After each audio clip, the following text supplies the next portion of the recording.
Hello दोस्तों, कैसे हो आप लोग? आशा करता हूँ बहुत ही अच्छी होगी। LIC डबल की वैकेंसी आई हुई है, जनरल पद के लिए है। और इसमें और अदर आप जो कि क्वालिफिकेशन है तो वो भी अप्लाई कर सकते हैं, जिसके बारे में आपको आगे बताने वाला हूँ। तो इसमें एक बहुत बड़ा क्वेश्चन मार्क ये है कि जिसकी इंग्लिश बैंक के लायक नहीं है तो क्या वो ये फॉर्म फिल कर सकता है? सबसे पहला क्वेश्चन यही आता है। और जो हिंदी मीडियम वाले वो फिल कर सकते हैं या नहीं कर सकते हैं? देखिए, ग्रेजुएशन आपका है तो आप फिल कर सकते हो। डेट मैं आपको बता दूंगा कब से कब तक। बाकी अगर ग्रेजुएशन है तो आप फिल कर सकते हो। और आपके पास नॉलेज होना चाहिए। अब ऐसा भी नहीं कि बिना नॉलेज के जा रहे हो आप एग्ज़ाम देने, तो फिर तो फॉर्म फिल करना ही बेकार है। ठीक है। तो मैं तो पूरा बात बताऊंगा आपको कि LIC अभी वर्तमान में गवर्नमेंट ही है, गवर्नमेंट की कंपनी है, गवर्नमेंट का शेयर यहाँ पे ज़्यादा है। और आगे भविष्य में भी ये गवर्नमेंट की रहने वाली है, क्योंकि ये एक कैसी कंपनी है LIC गवर्नमेंट की, जो परमानेंट वैकेंसी आपको दे रहे, खुद भी परमानेंट सरकारी ही रहेगी, क्योंकि सबसे ज़्यादा प्रॉफिट यही सरकार को देती है। तो सरकार इसको क्यों प्राइवेट करेगी? सरकार उसी कंपनी को प्राइवेट करती है जिस कंपनी का प्रॉफिट जो है कम हो जाता है या बिल्कुल ना के बराबर होता है। ऐसी कंडीशन में सरकार जो है प्राइवेटाइजेशन को लागू करने की कोशिश करती है। बट LIC कभी भी प्राइवेट नहीं होगी। LIC में जो वर्क काम करते हैं वो सारे सरकारी ही काम करते रहेंगे। तो यहाँ पे जो वैकेंसी हैं वो जनरल पद के लिए तो 350 आए हैं, जिसपे SC 51 है, ST 22 और OBC 88, EWS 38 और 142 UR के टोटल जो बैकलॉग में जो पिछली वैकेंसी है, ठीक है, और करंट ईयर सब मिला करके 350 वैकेंसी आई हैं। इस वैकेंसी का जो एक बात बताई गई है, कुछ लोग ये क्वेश्चन कर रहे थे कि क्या हम दो फॉर्म फिल कर सकते हैं? जैसे मान लो हमने चार्टर्ड अकाउंटेंट किया हुआ है और बीकॉम किया हुआ है, तो बीकॉम और चार्टर्ड अकाउंटेंट लगा करके हम CA वाले पोस्ट भर सकते हैं क्या? तो भाई देखिए, पोस्ट आप सिर्फ एक ही भर सकते हो, ये लिखा है साफ साफ। तो केवल एक ही आपको पोस्ट फिल करनी है, आप कोई भी सी फिल कर सकते हो, आप सारी पोस्ट नहीं भर सकते हो। ठीक है। अगर आपने ऐसा किया तो आपका जो नया वाला फॉर्म है वही वैलिड होगा, पुराना फॉर्म रिजेक्ट कर दिया जाएगा। अब डेट की बात कर लेते हैं। 16 तारीख से ये फॉर्म शुरू हो चुके हैं। 8 सितंबर लास्ट डेट है। और इसका जो एग्ज़ाम होता है बहुत फास्ट होता है। 3 अक्टूबर को प्री हो जाएगा, 8 नवंबर को मेंस हो जाएगा। इसके अलावा एलिजिबिलिटी की बात कर लें तो एज जो है 1 अगस्त 2004 के बाद नई डेट ऑफ बर्थ होनी चाहिए। कुछ लोगों का क्वेश्चन है कि डेट ऑफ बर्थ की दिक्कत आ रही, ग्रेजुएशन तो हो गया लेकिन डेट ऑफ बर्थ में दिक्कत है। तो बता दो, 1 अगस्त 2004 के बाद आपका जन्म नहीं होना चाहिए। अगर 2 अगस्त 2004 को जन्म हुआ तो फिर आप उस पर वैलिड नहीं। 1 अगस्त 2004 या उससे पहले जन्म हुआ और 2 अगस्त 1999 के जो है पहले भी नहीं होना चाहिए। बाकी आपको एज रजिस्ट्रेशन मिलेगा जो गवर्नमेंट द्वारा अप्रूव्ड है। एक और बात है कि जो जनरल पद है उसके लिए सिर्फ डिग्री चाहिए, ना कोई परसेंटेज, ना ही कोई इसमें क्वालिफिकेशन इस अलग से कि BCom चाहिए कि BSc चाहिए। आप ग्रेजुएट हैं, बस आ जाइए। ग्रेजुएशन की डेट कब से ली जाएगी? एक बहुत बड़ा क्वेश्चन मार्क रहता है कि ग्रेजुएशन की डेट कब से ली जाएगी। तो ग्रेजुएशन की डेट से जो है 1 अगस्त से ली जाएगी। 1 अगस्त तक आपका अगर रिजल्ट आ गया है तो आप ग्रेजुएट हैं। अब अगर आप ग्रेजुएट हैं तो आप फॉर्म को फिल कर सकते हैं। ठीक है। अब क्या है कि क्वालिफिकेशन, अगर आपका सपोज दैट 2 अगस्त को रिजल्ट आया, 2 अगस्त को रिजल्ट आया तो क्या आप फॉर्म फिल कर पाओगे? नहीं कर पाओगे। यहाँ पे लिखा हुआ सब सब एजुकेशन क्वालिफिकेशन किसी भी university institute government of India से अप्रूव्ड वाले से करना है। रेगुलर बॉडी जो कि result should has been declared on before 1 August 2025, proper document with board university has been declared the result. जो जो आपका यूनिवर्सिटी है वो रिजल्ट डिक्लेयर कर दे 1 अगस्त 2025 के पहले, तब उस कंडीशन पे जो है आपको डॉक्यूमेंट सबमिट करने हैं। इंटरव्यू के टाइम आपको सारे डॉक्यूमेंट सबमिट करने हैं। ठीक है। और जो एग्ज़ाम पास करने के बाद जो आपकी पासिंग डेट है, जो आपकी मार्कशीट है, जो या फिर प्रोविजनल सर्टिफिकेट वो आपको प्रस्तुत करने होंगे वहाँ पे। तो ये कुछ मैंने आपको बातें जो बताई बहुत ही इंपॉर्टेंट हैं। ये तक हो गई क्वालिफिकेशन। सैलरी क्या रहने वाली, बहुत सारे लोगों का कहना है कि सैलरी 1,20,000 1,25,000 इस तरह से रहने वाली। ठीक है। सैलरी का इसमें जो शेड्यूल होता है वो ये माना जाता है कि सैलरी 88,635 बेसिक रहने वाली है। और ये बेसिक सैलरी बढ़ेगी ग्रेजुअली, धीरे धीरे बढ़ेगी। तो कितनी बढ़ेगी? तो एक साल में 4,385 रुपये बढ़ने वाली है। तो 14 साल में आपको जो है वही 56,000 बढ़ेगी। तो ये आपका जो 14 साल बाद जो सैलरी बेसिक रहेगी वो 1,30,000 के आसपास रहेगी। लेकिन इसमें जो HRA DA मिलता है वो जो है डिपेंड नहीं करता। ये इस जो इंश्योरेंस कंपनी है तो इस वजह से इसका DA उतना ज़्यादा हाइप नहीं रहता है, 40% या 50%। तो इसका DA 30% रहता है। हाँ, ये है कि डीए, एचआरए, सिटी अलाउंस मिलता है, न्यूज़पेपर का अलाउंस मिलता है, मोबाइल का मिलता है, व्हीकल का मिलता है, बहुत सारे इंश्योरेंस वगैरह और अलाउंस आपको दिए जाते हैं।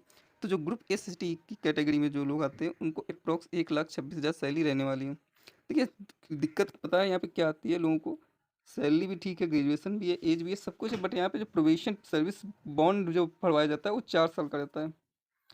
यहाँ पे जो बॉन्ड्स हैं वो 4 साल के भरवाए जाते हैं कि आप 4 साल तक छोड़ के नहीं जा सकते। 4 साल तक आपको छोड़ के नहीं जा सकते, 5 साल तक आपको कहीं ट्रांसफ़र भी नहीं होगा। यहाँ पे लिखा हुआ है कि minimum period of 5 years in most official branches outside their home zones. जो होम जोन्स है वहाँ से आपको 5 साल बाहर ही आपकी पोस्टिंग रहने वाली है। बाकी जो प्रोबेशन पीरियड रहेगा वो 1 साल का रहेगा।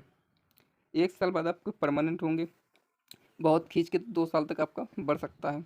बट एक बात और भी याद रखना है यहाँ पे कि जो भी बॉन्ड्स आपको फिल करवाया जाएगा वो आपका 4 साल का रहेगा। मीन्स जो पीरियड आपका है ट्रेनिंग पीरियड वो भी ऐड हो करके वो आपका ऐड हो, इंक्लूडिंग प्रोबेशन पीरियड जो है 4 साल आपको काम करना है। अगर आप 4 साल में कभी भी छोड़ दिए सपोज दैट, तो आपको 5 लाख रुपए ये देने पड़ेंगे।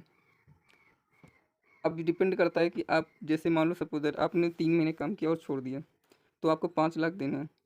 और अगर आपने जैसे कि 6-7 महीने किए, 8 महीने किए, 2 साल, 3 साल भी किए, 3 साल 11 महीने किए, तब भी आपको इतना ही पैसा देना होगा। यहाँ पे किसी प्रकार से ये नहीं मेंशन है कि जितनी सैलरी आपको मिल चुकी है उतनी देनी है। ठीक।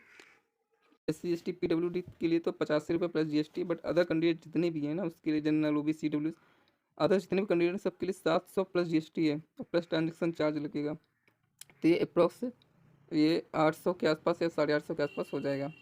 सिलेक्शन इसका प्रोसीजर SBI PO की तरह ही होता है।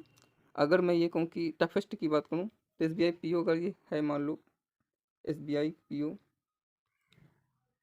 इज है मान लो 100%, तो LICW जो टफेस्ट पैटर्न है इसका वो मान लीजिए कि 90% है। इस तरीके से है।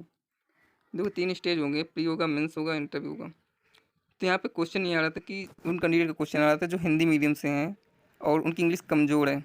बट ऐसा नहीं कि उन्होंने पढ़ी ही नहीं, पढ़ी है बट कमज़ोर है, और SBI PO वगैरह की तैयारी उन्होंने की है बट निकाल नहीं पाए इंग्लिश की वजह से, तो वो लोग यहाँ पे अप्लाई कर सकते हैं।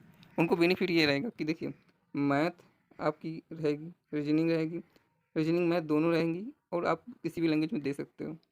ठीक है। बाकी जो इंग्लिश रहने वाला 30 क्वेश्चन 30 मार्क्स का, जिसमें SC ST PWD को 9 नंबर लाने, अदर कैटेगरी को 10 नंबर, सिर्फ 10 नंबर लाने से आप पास हो जाओगे। 10 नंबर इसके मार्क्स भी नहीं जुड़ने वाले, यहाँ पे लिखा हुआ है क्वालिफाइंग होने वाला है, इसके मार्क्स नहीं जुड़ेंगे। इस जितने कैंडिडेट हैं, जैसे वैकेंसी है 350, तो ये मान लीजिए कि 7,000 कैंडिडेट मेंस के लिए लिए जाएंगे। यहाँ पे लिखा हुआ है 20 गुना, 7,000 कैंडिडेट मेंस में जाएंगे। अब जो कैंडिडेट मेंस में जाने वाले हैं उनकी कट ऑफ 300 में लगेगी, ये 300। और जो ये इंग्लिश का एग्ज़ाम होगा जो 25 मार्क्स उसमें 10 मार्क्स आपको लाने होंगे। ठीक है। तो 10 मार्क्स लाते हो तो आप पास हो जाओगे, सिर्फ पास होना है, उसमें क्वालिफाई करना है, ना कि आपको इससे मेरिट बनानी है। ठीक है। तो वहाँ पे क्या होगा फिर आपको, जैसे 300 में ये कट ऑफ बनेगी मेंस की। अब मेंस की जब कट ऑफ बनेगी तो उसके लिए आपको उसके बाद आपको इंटरव्यू के लिए बुलाया जाएगा। अब जो भी कैंडिडेट इंग्लिश में सपोज दैट इसके अच्छे मार्क्स से इंग्लिश क्वालिफाई नहीं कर पाया तो वो मेंस के लिए नहीं जा पाएगा। अब यहाँ पे अगर मान लो इंग्लिश क्वालिफाई कर लिया, रीजनिंग भी ठीक है, सब कुछ ठीक है, जीके ठीक है, मैथ ठीक है, इंश्योरेंस ठीक है, लेकिन क्या हुआ कि जीके में उसके 30 नंबर की जगह 28 नंबर आ गए और वो जनरल कैंडिडेट है, OBC है, तो फिर उसका सिलेक्शन नहीं होगा कितने भी अच्छे मार्क्स हों। अगर उसके जी जनरल नॉलेज में 30 में से कम नंबर से आ गए तो सिलेक्शन नहीं होने वाला। इसीलिए मैं कह रहा हूँ कि नव कट ऑफ भी देखनी, इसमें 2 पॉइंट हैं, एक तो क्वालिफाइंग का है, दूसरा है कट ऑफ का। अब जब से ही आपका कट ऑफ भी क्लियर हो गया, क्वालिफाइंग भी आप कर लिए हो, तो अब तो आप इंटरव्यू दोगे। इंटरव्यू जो इसका होता है ये फरवरी महीने के अप्रॉक्स में ही रहता है। अब जो इंटरव्यू होगा इसका, ठीक है, अब कितने कैंडिडेट आएंगे, तो अब इसका जो कैंडिडेट के नंबर्स होते हैं वैसे तो 2 गुना लिए जाते हैं, बट कोई फिक्स नहीं है। ठीक है। 2 गुना कैंडिडेट लिए जाएंगे कोई, बट कोई फिक्स नहीं रहता। 60 नंबर का यहाँ पे इंटरव्यू रहता है, 3 से 60 में कट ऑफ बनती है। क्वालिफाइंग मार्क्स बात करें तो OBC को 30 नंबर चाहिए होते हैं, ये क्वालिफाइंग मार्क्स हैं। ठीक है, फर्दर सिलेक्शन प्रोसेस के लिए। एक बात और है कि जो वैकेंसी जितनी हैं उसके हिसाब से इंटरव्यू के लिए बुलाएंगे ये। अब हो सकता है सिंगल बुला लें या डबल बुला लें या फिर 3/2 बुला लें। ये डिपेंड करता है। यहाँ पे ग्रुप डिस्कशन नहीं होने वाला है, सिर्फ इंटरव्यू होगा, नॉर्मल इंटरव्यू रहता है, ठीक है। और वहाँ पे भी दिक्कत ये भी आती है, मैंने आपको क्वालिफिकेशन बता दिया, उसी हिसाब से फॉर्म भरना, क्योंकि वहाँ पे फिर रिजेक्ट हो जाओगे तो फिर आपकी जिम्मेदारी रहती है, वहाँ पे आपको कोई बहाना नहीं चलने वाला, ठीक है। जो भी मार्क्स होंगे कैंडिडेट के, ठीक है, उस मार्क्स में जो सिलेक्शन होने वाला है वो मेंस के मार्क्स और इंटरव्यू के मार्क्स के आधार पर सिलेक्शन होगा। मेडिकल की बात करें तो मेडिकल आपका होगा तो मेडिकल नॉर्मली रहता है, जैसे कि अदर बैंक सेक्टर में, ठीक है। मेडिकल नॉर्मल रहने वाला है।